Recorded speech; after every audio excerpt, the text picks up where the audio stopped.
Hey guys, what's going on? I'm Retro Bliss, and you are on the Retro Bliss Rewind podcast. We are going to have a fun time tonight. We're going to talk about the Vectrex video game console. And I am so glad to have some awesome guests on the show because they can speak from experience on this. Now, I can talk about the games and the emulation, but then that's about my experience because right now I'm retired and I don't know. I'd have to sell a kidney or something to buy one these days because they're not cheap. But let's not let me talk about it. Let's just bring everybody on. First, there's Mike from Mike's Gaming Gala, and then Brian from BD Retro Mods, and our very special guest, Gamer Ahmer. Her name is Brandy, by the way, if that's okay if I say that. If not, it's too late now anyway. They're going back. I got to meet Brandy at the Tour Gaming Expo last year, and we actually sat in on a panel together, which was really a fun experience. I had a lot of fun doing that. So fun to be around, but we're going to have even more fun tonight talking about the Vectrex. So you guys know, I don't have one, I mentioned that, but I do emulate and I do play some of the games. So now the homebrew scene, I'm not real familiar with that because I don't have the ROM. Such a great homebrew scene. I know, and we're going to let you talk about you guys talk about that. But when did you get your first Vectrex? Because the reason why we asked you on the show tonight is because we had heard that you were absolutely in love with this console. Tell us a little bit about it. I absolutely hate it. I don't know why I'm here. No, I'm kidding. Oh, okay, our information is wrong. All right, bye. See you guys next time. No, I'm kidding. No, I love the Vectrex. So when I started collecting, like years ago at this point, I actually stumbled upon a Vectrex and I didn't really know what it was. So I was at a video game store kind of near me and I went in there. They had it for, I think, around $200 at the time. And it came with, the Vectrex, the controller. It came with a couple overlays, a couple games. And I also bought a Turbo Express handheld like the same day. And that was around $200 or something too. So I not knowing much about any of these systems. I just buy all that stuff. And I come home and all of a sudden I'm hooked because I learned that the game Berserk is on it. And I actually have a picture here. So my uncle growing up, this is kind of what got me into video games and arcades and stuff. He had an arcade in his house. He had Donkey Kong Jr. and he had this. He had Frenzy. Oh, so there's me, as a my kid, word. And I'm playing his Frenzy arcade machine. And he, sadly he passed away kind of recent. And Sorry. My aunt still has all the arcades and everything. So I was able to go back over there more recent and play that again. It was just this full circle. So having Berserk, which is related to, Frenzy. Yep. I fell in love with it. And all those memories came just trickling back. So next thing you know, crazy me, I was let me go for a full set of Vectrex games. So I actually bought the North American, the licensed set of them because I went a little crazy. So that, so that kind of was my love of it. And then I learned about, all the homebrew games and this community and how they're passion projects. And there's so many great people and they're still making them to this day. I bought one that, it's a Christmas ornament, but it's a game. And I bought it around Christmas time. So it's the weirdest things, but this community is awesome. So I love it. It's really for a system that isn't huge in as far as its distribution back in the day, and even knowing about it. I didn't know about it as a kid, and considering it is so expensive now, the homebrew and the aftermarket community for it punches way above its weight. It is thriving right now, which is incredible to me just by virtue of how expensive everything is. And thank you very much, Intellivision Gamer. Appreciate it. So Brian, why don't you give us our usual little history lesson. I'm a little retro game professor here. No, I'm just kidding. So, Yeah, that's right. yeah, no. So, kind of like what I said, the Vectrex itself is really the first and only, vector display based home video game console. It was had an integrated monochrome CRT monitor, as you can see there. That Mike's holding up. Yeah, I'll be here. Yep, and then it also then included a detachable wired control pad that can be folded out from the lower base of the console, which is kind of funny because when I first got mine, I'm like, "Where's the controller?" I did not realize that folded out to do that. But then on top of it, the games that came, that you could get with it included translucent color overlays that you could place over the screen to kind of give it some type of color, kind of like the old days with black and white televisions where you put the colors over stuff. But then there was optional peripherals that came out for it during its short lifespan too, such as the 3D goggles that was known as the 3D Imager. There was also a light pen that was used to be able to draw directly on the screen itself. And built into the Vectrex had Mindstorm, which was kind of inspired from Asteroids. It was their version of it. And it's an excellent version. Oh, yeah. And the Vectrex itself was conceived by John Ross of Smith Engineering in the late 1980. It was originally designed to be a handheld, which I was kind of, when doing research on this, it was initially looking to be a handheld called the Mini Arcade. I'll give you this though, Brian. With the controller attached, there is a handle back here and the built-in game. It's a portable. As long as you got an outlet, it's a portable system. It is. Well, because like we were talking before we started, the one that I got a hold of for cheap was just someone in the military had it, because again, it was stenciled on the side of it, property of, and the person's name, for that exact reason, because I'm sure, traveling and stuff, it was easier to play that than other things. But though, as the development continued with it, it did morph into what we see now. And even though it was developed by Smith Engineering, it would actually be manufactured and sold by General Consumer Electronics, GCE. It was first released in North America in October of 1982 for $199, which in today's standard is around $670. So you get, again, when we all like go crazy, like, oh my God, a $400-$500 console, none of this stuff was cheap back then. And yet, even with inflation, it's the only console I can think of that's in many cases worth more now. Yes. Than even the adjusted value when it came out. Exactly. But then the strong initial sales caused the GCE to actually get acquired then by Milton Bradley. And once under Milton Bradley, they would then release the Vectrex in Europe and Japan, which in Japan, Bandai would actually handle the release of it.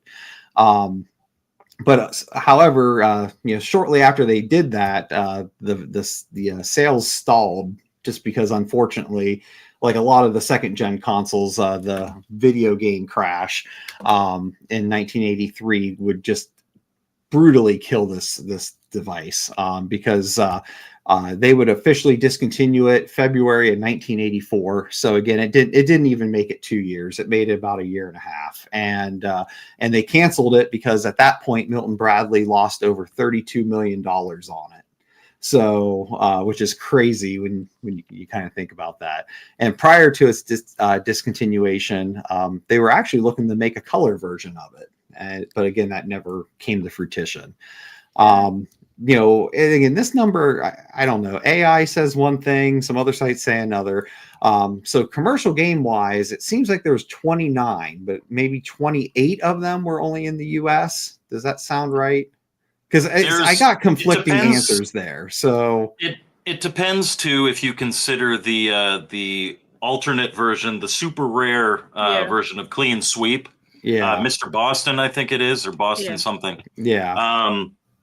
If you count that as an official release, I don't own that one, so I do not count it as official because I don't have it. So she can say she has the complete. I don't have that one North either. American I'm missing I think 2 or 3 from a complete original set. Okay.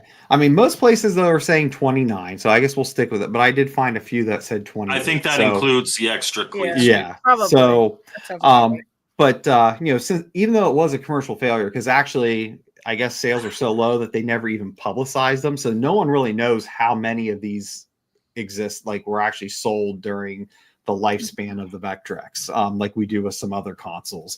I believe we all know the answer to that, though, which is not enough. No, not nearly enough. I mean, I think it might have been worse than the Jag, so in the sense of sales. But no, even though it was a commercial failure, though, you know, it overall received a lot of positive praise during its time, you know, with its software library, its unique graphics, and being portable. And but with that, you know, after everything settled here, I don't know the exact year, but apparently the rights of the Vectrex went back to Smith Engineering, which then the company planned to revive the Vectrex as a handheld.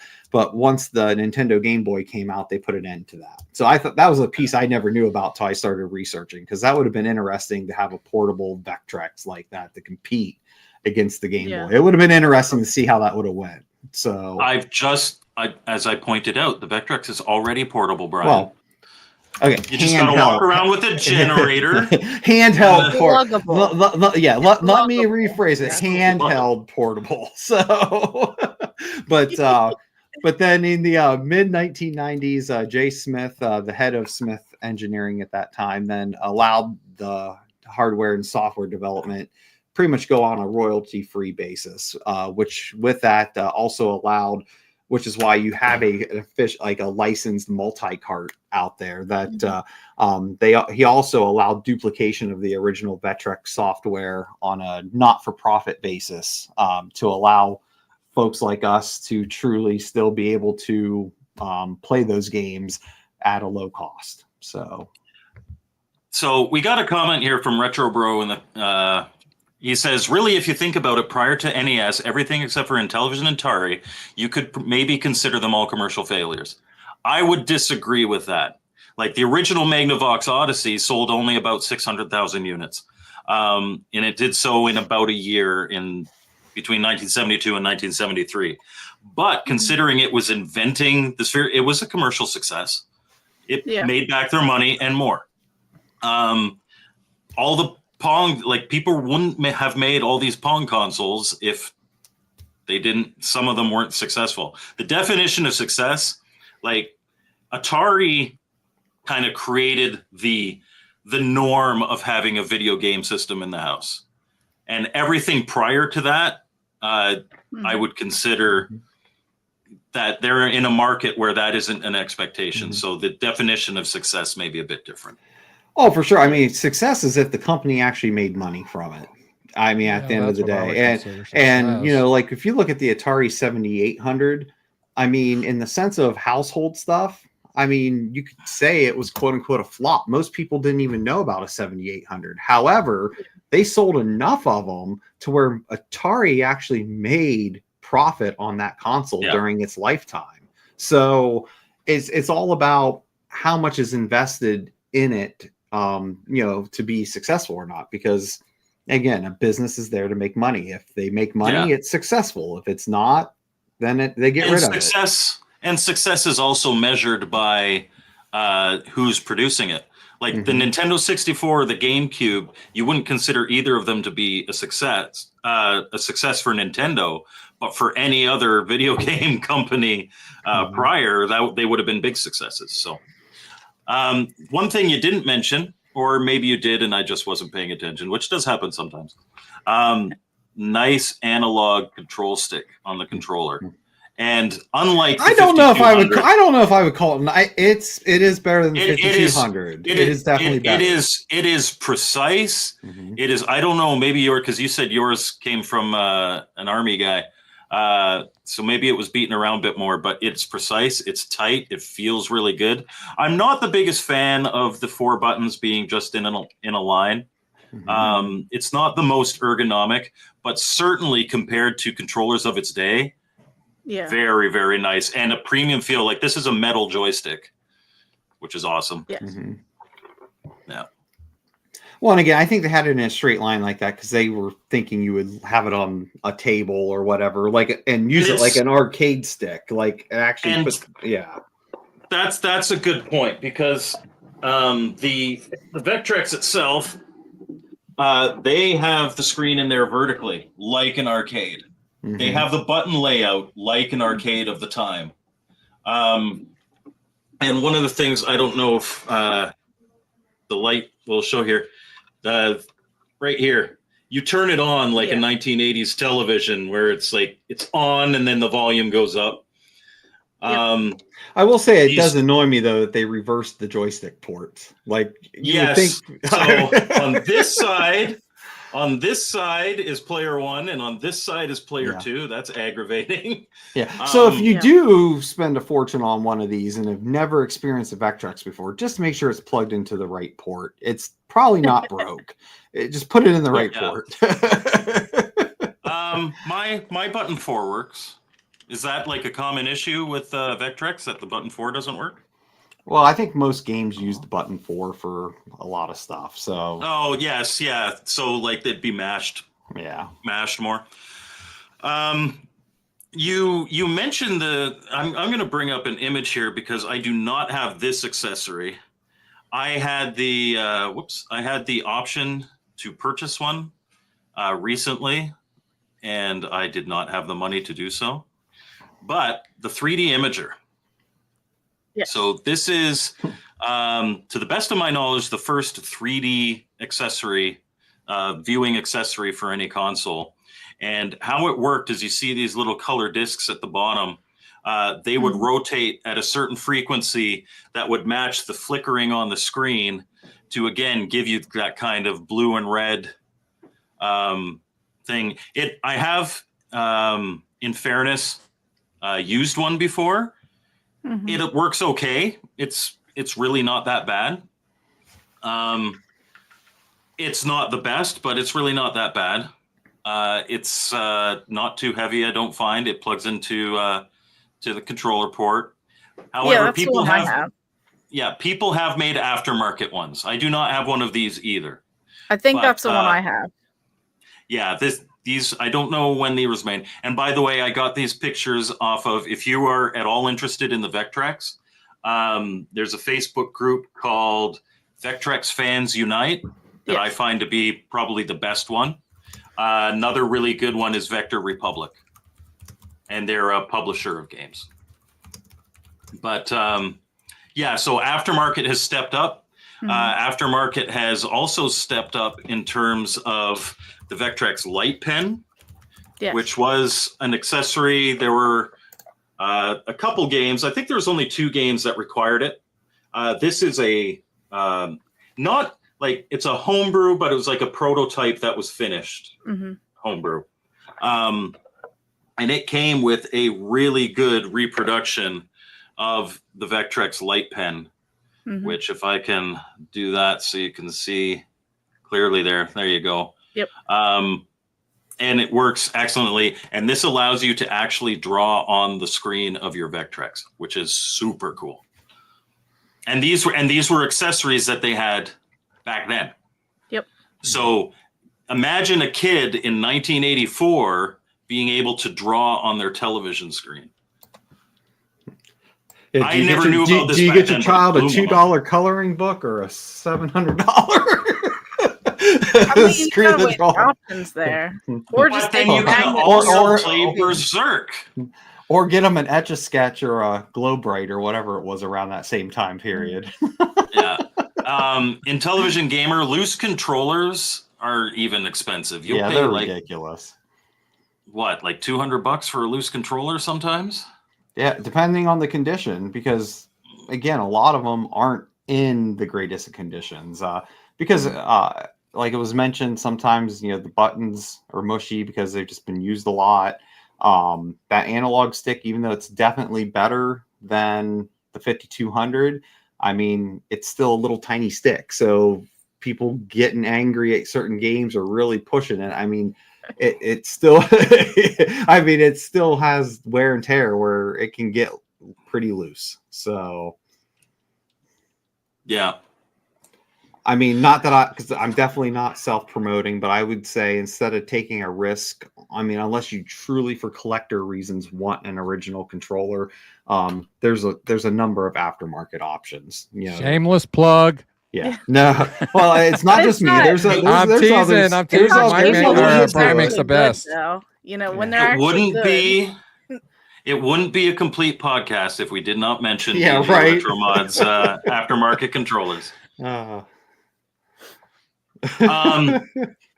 Games. So although it had a small library, it had a solid library. Oh, so okay. That's what it was. Light bright. Yeah, light bright is not the equivalent of a light pen. But there was light one bright that was putting the little plastic tags and stuff into the. I'm so old. I had had one light of brights those. when they were black and white.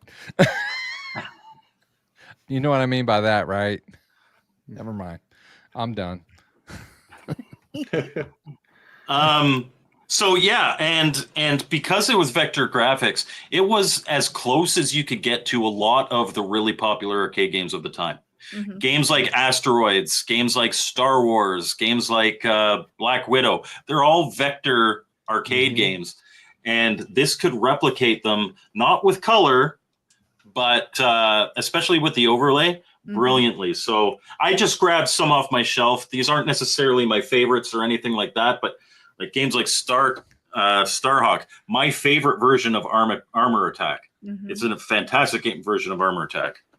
Star Trek, which I mean, I'm a Star Trek fan. I'm not a fan really of Star Trek games on any system. Yeah. There are very few that I find are good, but like Web Wars is fantastic. And I also like to point out how 80s awesomeness is this grid pattern on all the boxes. Fantastic. Web Wars is fun. It is fun. And they're large boxes compared to like here I've got it's a homebrew, but it's the equivalent of a Atari 2600 box. Like they stand out on a shelf for sure. So you got like Solar Quest. My kids love Solar Quest. You got Hyper Chase, and like you can get those 3D perspectives and stuff, and they're crystal clear. And of course, it had its own version of Pac-Man, which was clean sweet. And that's just some of the library. I do have Berserk. Berserk has always been a favorite of mine as well. Yep. Just really like solid library. I cannot think of any of the original Vectrex games that are bad. There are certainly ones that I don't like as much. Yeah. But I don't think any of them are bad. Yeah, I mean, most of them aren't bad. Like there's one, I can't remember the name of it. I don't want to say it's like Donkey Kong, but it's ultimately you're like this character that has you mean to go Spike? up. Yeah, I think Yeah, Spike's come on, Spike's great, and it has a voice. Yeah, I mean, it sounds a little crazy. It does have a voice. I mean, again, as a technical thing, it's cool. I didn't enjoy that one as much as I thought I would. Honestly, from an enjoyment standpoint, that one's lower, but I still wouldn't consider it a bad game. Yeah, I still played it. Yeah, I mean, there was definitely worse games on other consoles, but I'd say, I mean, that one was pushing it. But I like this. Every time BD Retro plugs himself, he should send a free controller to a viewer. You know what? That would get us more viewers too. It would for sure. You probably wouldn't show up to all the rest of them. Yeah, right. I'd be too busy having to make controllers. Yeah, can't make it this week. I'm knee deep in controllers, but you know. One thing we haven't talked about, and we still have some time. We're not even halfway through the show. Is emulation. I have been emulating because that's the only way I can play Vectrex games because I don't have a Vectrex. I can't at this point. I cannot get one. Not for what I'm willing to pay. You know, even if I found one, getting the games with it, is it going to be worth the cost involved to play those games where, a guy like me who's on a fixed income, because I am retired, right? So, I've got a limited budget. My wife has me on a short leash. And You say that all the time. Yeah, but you like raked it in last year. I don't know what you're talking about. Yeah, well, because I was sleeping on the couch all year. Anyway, all year. Yeah, he said I cleaned up all year, so I had to sleep on the couch all year. It's kind of a running joke around here. That anyway, I have emulated and I have included a link, and I'm sorry, Mike, I didn't put it in your description because I didn't think about this until right before the stream to put a link to the Vectrex Online or the PAR VE emulator for Windows, but you can emulate through RetroArch.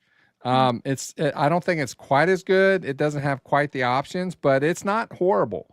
And you can also emulate it through Play Argon. Okay. Yep. Yeah, I don't have an Android device, so I didn't really know that, but that's good to know.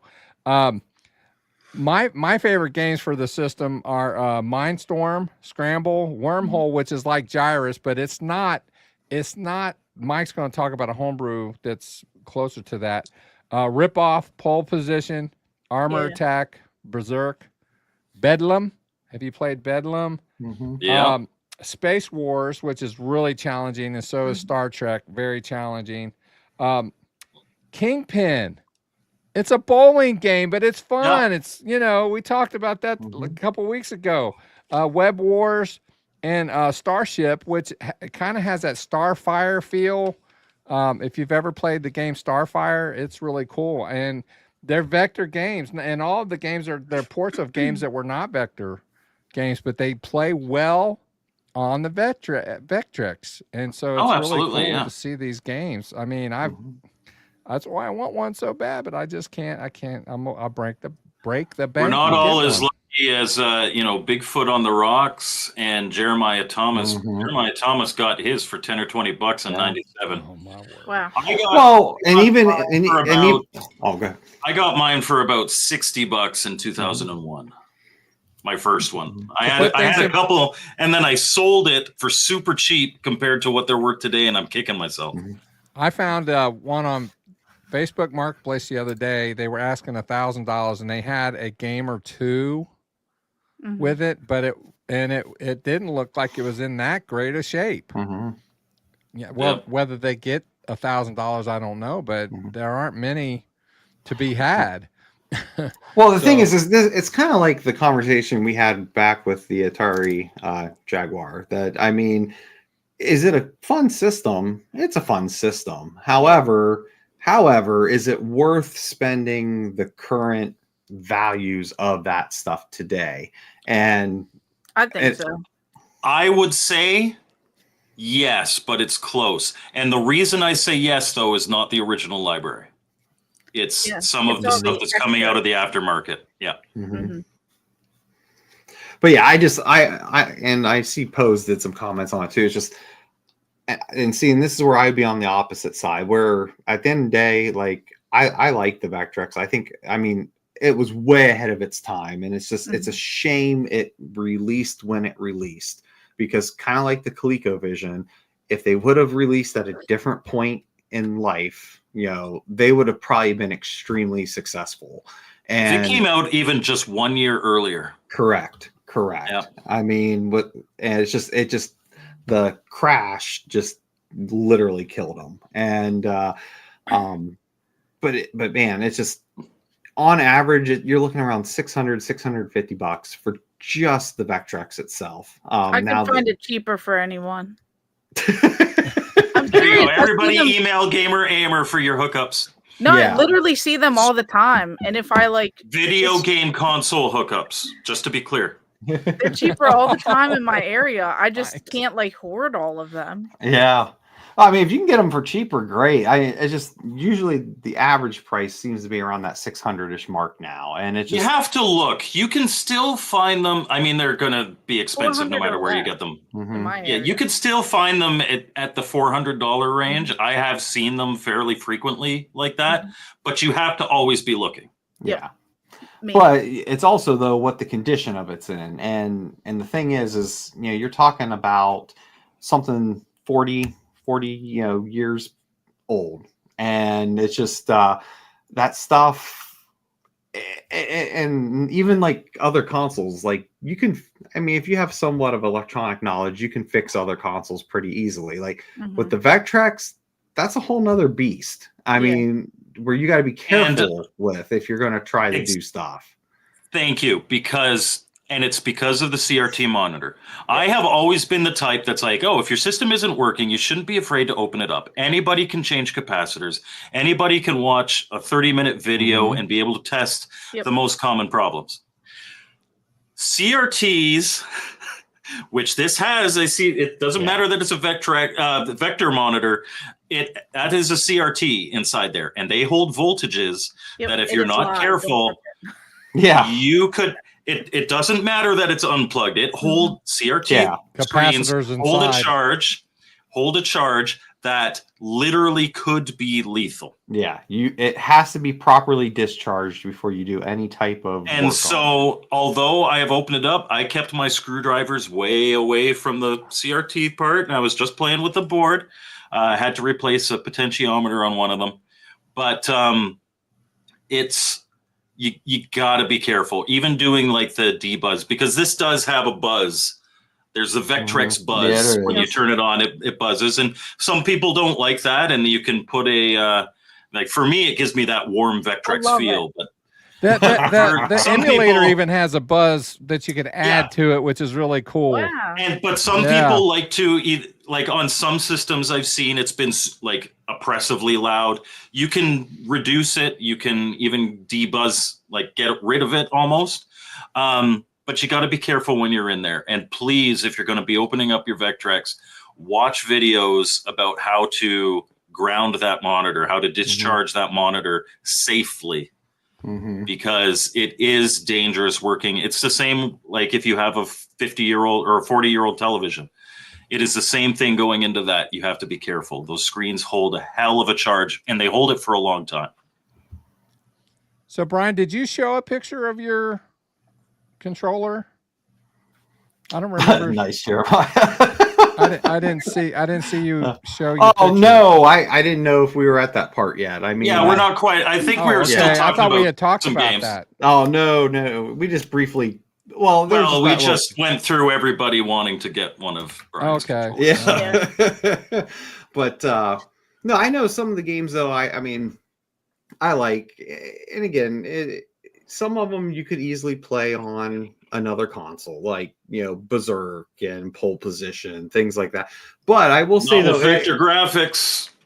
Well, that's where I was going to get to. Is that I mean, it is a different experience when you do play, Berserk and Pole Position. I do like them, and I think because I got to throw. Well, let me get through my list first because I know this will derail it a little bit. But some of the games that I know. Like I enjoy on the console is the Mindstorm, even though and I don't know if it's every Vectrex or if it's just certain ones, but I know every Vectrex has Mindstorm on. Well, it has Mindstorm on. Oh yes, and then you have to get Mindstorm. If there was a mail-in where you could get Mindstorm 2, which just allowed you to go past a certain level. Correct. I have never been good enough at Mindstorm to require that. Yeah, I'm not gonna lie. Same here, but I do like it. I like their take on asteroids there, and on a Vectrex monitor. That I mean it's a very and also experience. Having that vertical landscape helps too because a lot of arcades were like that. Yep. But some other ones that I noted that I have gone back to is Pole Position, Star Castle, Starhawk. Web Wars, Fortress of Narzad, I think that's how you say it. That's a real fun one that I enjoy, that really does well with the Vectrex style graphics. And then a homebrew that's on the multi-cart, because full disclosure, because the individual cartridges are freaking expensive. Like, again, you think Atari Jaguar stuff's bad. I mean, a lot of the Vectrex ones are getting okay, I got most of mine a long time ago, Yeah. but even now you could pick them up for $40-$50 complete in box. There are some that are like over I've seen them recently for prices like that. Yeah. It's probably the more because I said a lot of them are possibly, yeah. but still. And especially if you're wanting the full experience with the overlays and everything else. Yep. But on the multi-cart I have, which is definitely the most affordable way to play games on the Vectrex, because it's a licensed. And there are several of them. Yeah, it's a licensed multi-cart. I think you can get it with box for like $70, I think, give or take, and it has all the games and a handful of other homebrew ones on it too. But on that, Vectrexians, I found that as an interesting homebrew. It's their take on Galaxian. That was a lot of fun. And they come in these cool cases too, if you get them. Oh, okay. Nice. So there are multiple homebrews. Since we're starting to talk about homebrew, go ahead. Like these ones come in these like these like. Wow. Mm-hmm. So like, I like these. So much fun. Yeah, I like these. They're okay. But my favorite is when homebrews go that extra mile and actually release things in packaging that is like the originals. Yes. So Crush of Lucifer, I did a review on that one. It's funny how what I grabbed aren't like original homebrews. They're finished prototypes. That is as well, one, Oh, that one. It says on here, the last official Vectrex title lost for 40 years. So it's really cool that they finished this, made it. Tour de France was an unreleased game that they finished up, and Dark Tower was also an unfinished game from back in the day. It's funny that I grabbed those. But I do have, and this is the one that Phil was mentioning, Gyroastrology / Gyrostronomy. Nice. Awesome. You see, and you know what? This was $50. Very reasonable. That's not bad for a home. I mean, that's very reasonable. And it's got this is from Sean Kelly's website, vectrexmulti.com. He's fantastic. I really want to get that one. Verizon. Okay, so this is Gyrus, but it's Gyrus with so much added. Firezon or Verizon or whatever it's called. When that first came out, the guy who made it was making them and selling them, but he was selling them in batches of like 5 at a time. And so that's 57 of the second run. The first run was cardboard boxes. Yeah. And he was selling them like 5 at a time, and you had to be awake when he posted. Mm-hmm. And I tried for about 2.5 months to get a copy of that. And I even messaged him. I was like, listen, can you set one aside for me for when you have the next batch? I want to do a review on that so badly. It looks so good. Yeah. And I never got it, and now it's being sold by Vec Republic or something like that in the clamshell version. It's much easier to get and all that, but it left such a sour taste in my mouth that I don't want to buy it. Well, they have color carts too, right? Every certain number is a green cart. Yeah. Yeah, because they've done a lot of special stuff with it. I actually have 2 here because I bought this. I bought one and it came to me and something is busted on it and it wouldn't work. Oh. And I don't know how to use anything to like reattach it because I'm like stupid when it comes to like that type of I don't have a soldering iron. Like I don't know how to do that. Mm. So then he sent me another one that actually works and I was able to play it. But like I sat down to do a review and everything and I was like, oh no, it doesn't work. And I was like all upset because I was like, dang, I was going to review it and then it didn't work. And then when he sent me the new one, I saw that it was just it looked like the one piece kind of came detached on it. But like okay. I mean, if people it's in the this soldering it community- needs done, just mail it my way. I'll take care of Well, no, you can mail it my way because that might help the sour taste in my mouth. it. Yeah, I mean, I could because I have no need for it. I was just looking for someone who could like potentially use it or like be able to reattach the. It's like I don't even know what it is. Like it's just like a little thing on there that you could clearly tell compared to this one. It looks like it like detached. Okay. And I'm sure it works, but it wouldn't work for me. And I'm not going to go out and potentially like set the whole house on fire, trying to reattach it and but Fair enough. We don't want to set your house on fire. So, you got a lot of cool stuff in your house.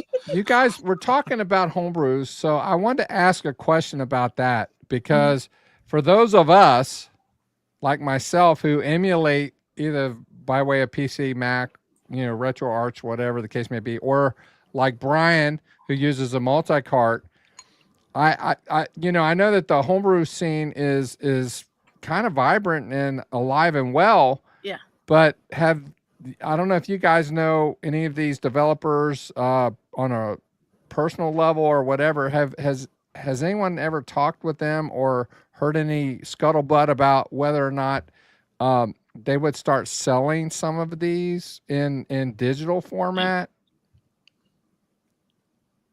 I don't know because I have a Vectrex. I just play it on my Vectrex.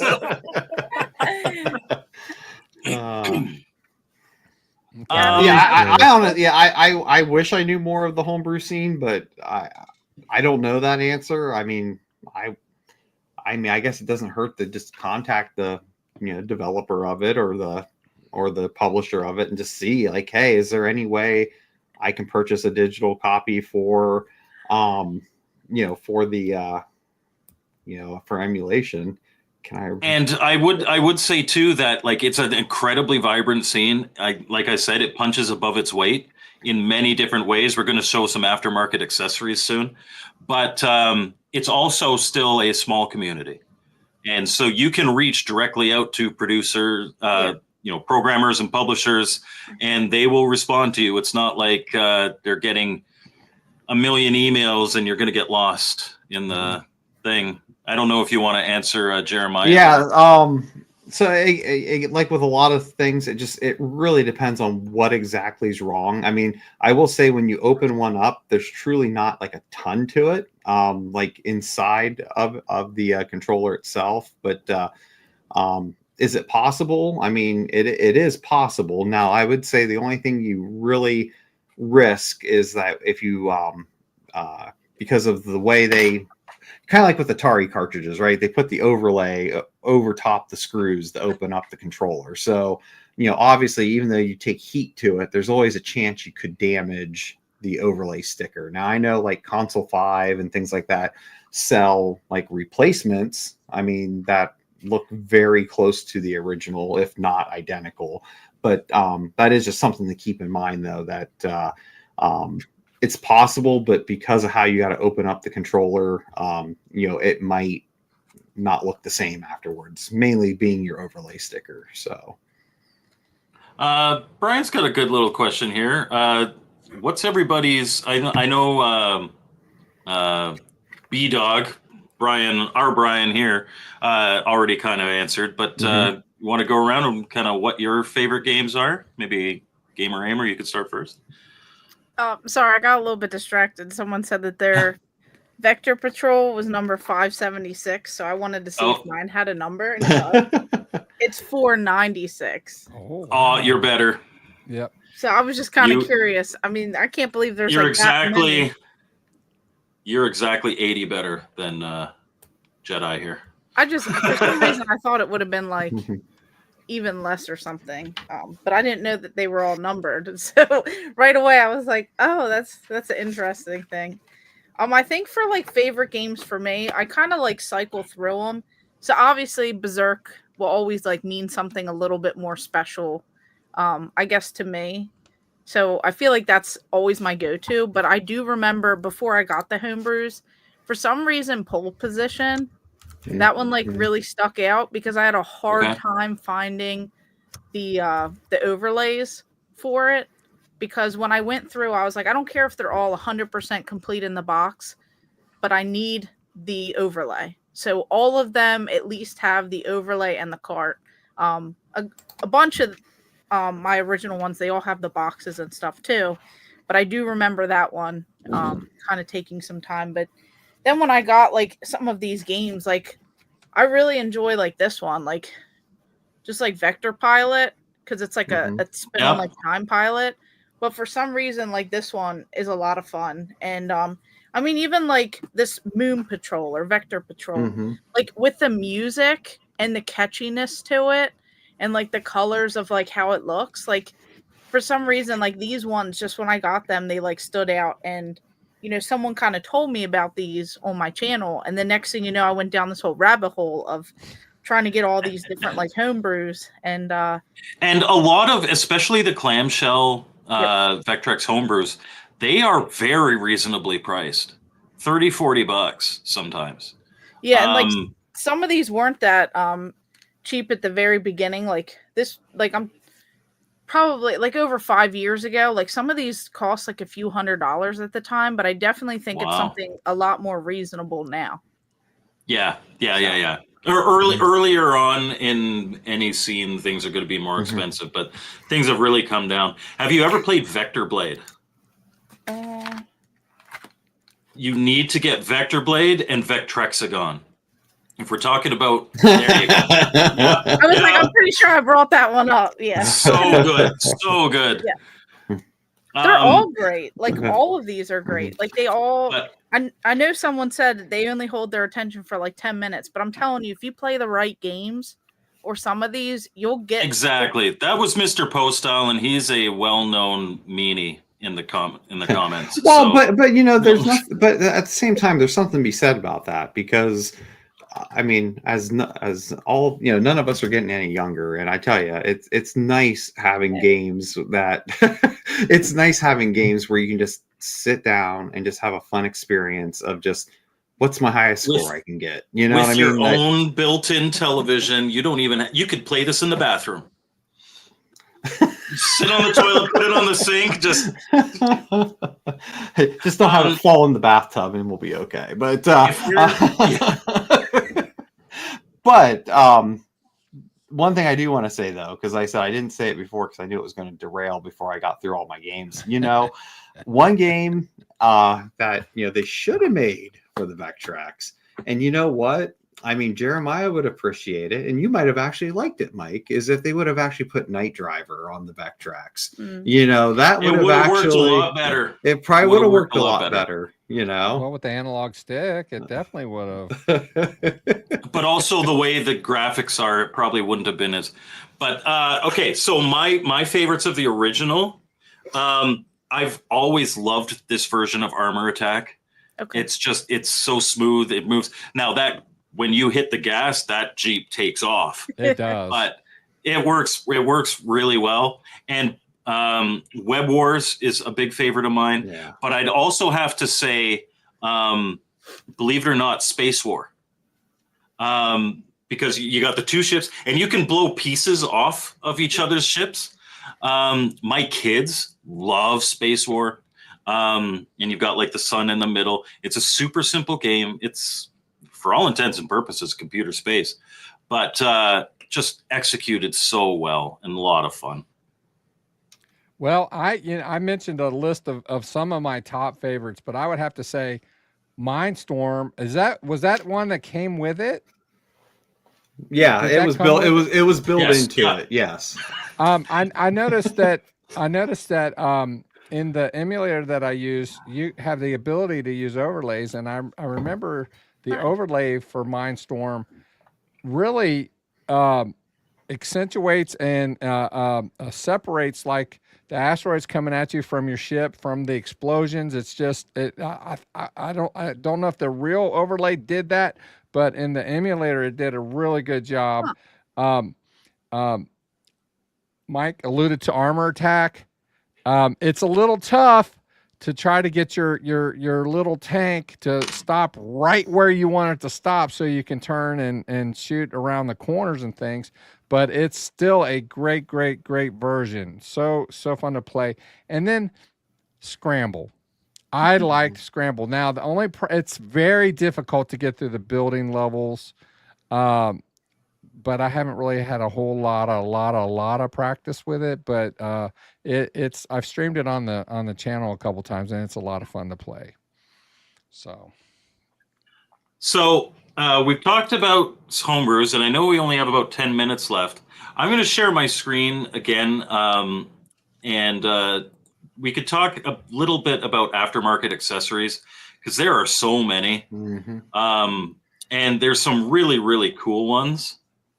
So if I flip through here, of course we have, this isn't BD Retro Mods, but we have alternate controllers. This is like, it replaces that analog joystick with your, like as if it were keyboard buttons. And they have analog joysticks as well. You can plug in your Genesis controller into a converter and plug it through into your Vectrex. This one's really cool, and this has been talked about a lot lately. This is a full lunar lander setup like the arcade for your Vectrex. And because the Vectrex has analog controls, you can apply that to something like the spinner controls or the push for paddle or for the lunar lander controller. Here's a spinner controller. And again, this is just stuff that I picked up off of images I picked up off of that Vectrex Fans Unite page. Oh yeah. I want to get this one, but you can see there that the overlay is split into two because the way that the Vectrex works, you're just drawing lines on the screen. So your top half can be like a map that's showing you the overall stuff. And then your bottom half can be the kind of a different gameplay area, which is really cool. And then, of course, there are so many different skins to make your Vectrex like an arcade cabinet. I really like this Yassi one. If I was to do one, I'm not going to stick stickers onto my Vectrex, but if I were to, this Yassi one would probably be it. That's sweet. There's lots of cool stuff. And I want to show everybody one accessory that I have. It's an aftermarket accessory. And when I bought my second Vectrex, it came with this for an additional $50. Ugh. So this right here is a double arcade stick table where the Vectrex sits on here. It's got this little opening in here where you could put the cables in, but there's two cables that pop out of it and they plug into your Vectrex. It's really hard to see because it's all black. Here, let me do this. And kind of angle. So you've got your two controllers that come out of here. They are connected to the two non-analog joysticks, which most Vectrex games do not require analog control. But these plug into your Vectrex, and then this becomes like a little two-player arcade with your Vectrex sitting on top of here. And my kids, when they were little, like I've got a video of them playing Space War like 10 years ago, and they're just having an absolute blast with this. And you don't have to worry about your original controller. You don't have to worry about them because this thing is legit. It's awesome. Like a tank. It is. That's very cool. And as a man, I love tanks. I'd love to get one of the kiosks one day. That would be cool. I've never been a kiosk guy necessarily, mostly because of space, but they are so cool. That's like probably one of my holy grail ones that one day I'll get. I don't know where it'll go, but something will boot out just so that'll It'll fit go in. beside the Ninja Turtles in the back there. Yeah, this whole room will probably just the toy room will go, and there'll be more kiosks. It'll become the Vectrex room. Yeah, the kiosk room. Says me on the review. Nice. Yeah, so I mean, on mine, just real quick, because I said there's a ton of options. The only thing I'd say, like, at the end of the day, you go with what you want to go with. I would just say, if you're going to spend money on a controller, you're better off to buy one of these aftermarkets, you know, from somewhere. Like, I'm not saying it has to be mine. It's just from somewhere, because you're taking a risk when you're buying it off of like eBay or somewhere else, because you're paying a premium and it might work, but as you start playing other games, you're going to notice it doesn't fully work to the potential that you were thinking. So, because again, you're talking about a 40+ year controller that's analog, and it's been through probably hell and back. So, but real quick, I'll just show my screen here. Brian is not Canadian. He's from Ohio, about to be, which is the though. next best thing. Next best thing. He's from Ohio. Let me share my screen here real quick. And plus, like with your controllers, I love how you could literally modify them, any color options, any, you know, if you prefer a different stick. So like pretty much what you see there. But you could do so much. Like I think on mine, you did different colors because I asked. And then like I like how even the top one looks, and it feels different, you know, than the first one that I got from you. So that's the thing that I like, is you could literally modify it however you want. And whatever, you know, someone asked for, they could just reach out to you and pretty much. And those buttons are laid out in a much nicer, kind of more ergonomic feel. Yeah. Oh, yeah, it's definitely more ergonomic. And again, my initial controller was the arcade style, because for the most part, it works with everything. There's only like 3 games, at least from that multi-cart, that I found would not work because of needing analog controls. But again, when you start looking at trying to get that true arcade experience, that was, you know, the first option I went with. But then as I made that, people liked it, but really wanted a true analog version replacement. So that's when I went with the other one. And again, both are still available options. But again, I can't stress it enough, because of how old the Vectrex is and the fact that it is an analog joystick in it, for being a 40+ year old controller, it just, get yourself an aftermarket. It's going to be a much better experience for you when it's all said and done. I am not sure if people actually make modern controllers that are like the original. If they did, if they made like just a proper replica of this, I think it would actually do really well, especially considering this clips into the console and this, like it just fits. If somebody actually made a replica perfect to this, I think it'd do really well. There are some people that make ones that are like the same size, but they don't clip into your Vectrex and stuff. So they're definitely out there. I think anyway, they would probably have to be just like the whole community. They'd have to be like passion projects, because you know how many people are going to pre-order. Is it like something that's going to be super time consuming?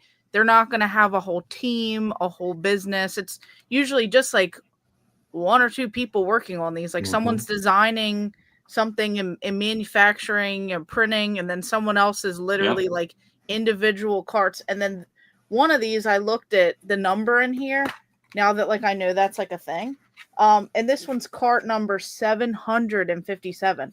So there's 757 of these out there. I mean, I guess there would be enough interest, but some of these are from like 2016. So I mean, that's understandable that there's that many, but at the same time, with like the controllers, it would have to be someone fronting all the money, someone investing all their time.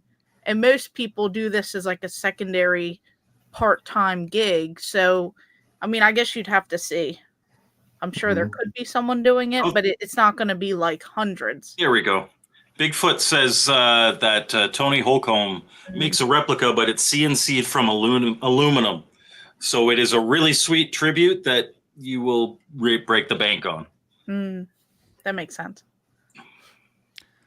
I've learned a lot. I want one, but I don't want to spend the money on it. But I definitely, if the price was right, the opportunity came along, I definitely would add this to the Bliss Cave for sure. It's one of those. I won't tell people when I win the lottery, but there will be signs, and you'll have a Vectrex. I'll have like 20 of them if I win. Yeah. In a kiosk. You'll buy them all. I'll never be able to get one. No. I'll donate them to my friends. Oh, good. If I win the lottery, you'll have one day. So if and one I'm your shows best up, friend, so I'll have the best one out of the bunch. Yeah, I'll give you first pick. Well, yeah, age before beauty. I think Phil should be at the front of the list. Damn. You're out of the will, Mike. Okay. Well, guys, listen, I've had a great time. I've learned a lot. If you guys are into emulation, check out the link in the description. And I can't tell you where to get ROMs, but they are readily available online as well. Brandy, thank you so much for being on the show. It's been a whole bunch of fun tonight. I want to let you know that you're welcome back at any time that you'd like to come on. We'd love to have you. You're very insightful and add some color to this other wise, homogenous group of guys. I don't know if that's... I'm like, where are you going with this, Phil? Bearded dudes. I couldn't like figure that's out a an word to insult. say, so I just said homogenous. I'm sorry. Guys. All right, guys. All Well, I right, do so... appreciate it. All right. So with that, you guys, we appreciate you guys watching. And thank you so much for watching Retro Bliss Rewind. We will see you next time. Bye-bye. That's it.